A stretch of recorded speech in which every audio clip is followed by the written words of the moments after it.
নমস্কার বন্ধুরা, তিতলি রান্নাবান্না চ্যানেলে আপনাদের স্বাগত। আশা করি আপনারা ভালো আছেন। আজ বানাবো ভাপা চিংড়ি। এর জন্য আমি এখানে চিংড়ি মাছ নিয়ে নিয়েছি। আমি এখানে একটা মশলা বেটে নেব শিলে। এখানে সাদা কালো সর্ষে নিয়ে নিয়েছি, পোস্ত দিয়ে দিলাম, আর 3টে কাঁচা লঙ্কা দিয়ে ভালো করে বেটে নেব। টিফিন বক্সের মধ্যে আগের থেকে নুন হলুদ মাখিয়ে রাখা চিংড়ি মাছ দিয়ে দিলাম, বেটে রাখা সর্ষে পোস্ত বাটাটা,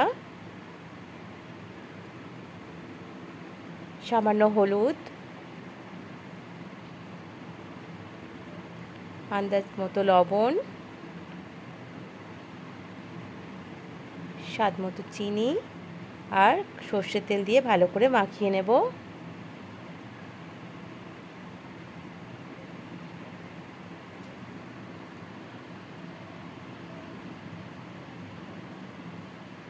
এর মধ্যে আমি মশলা ধোয়া জলটাও দিয়ে দিলাম, দিয়ে ভালো করে আবারও মাখিয়ে নেব।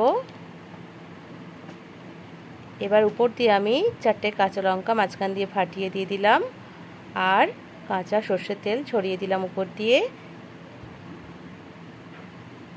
টিফিন বক্সের ঢাকনাটা আটকে দিলাম। আমি কড়ার মধ্যে আগের থেকে জল দিয়ে গরম করতে বসিয়ে দিয়েছিলাম। এর মধ্যে একটা স্ট্যান্ড বসিয়ে টিফিন বক্সটা বসিয়ে দিলাম, দিয়ে ভালো করে ঢাকা দিয়ে দেব। 10-15 মিনিট পর আমি ঢাকনাটা খুলে নেব। এবার আমি নামিয়ে নেব।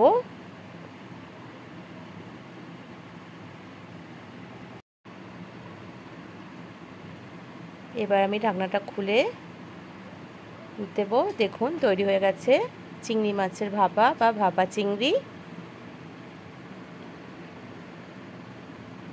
গরম ভাতের সাথে পরিবেশন করুন, আশা করি ভালো লাগবে।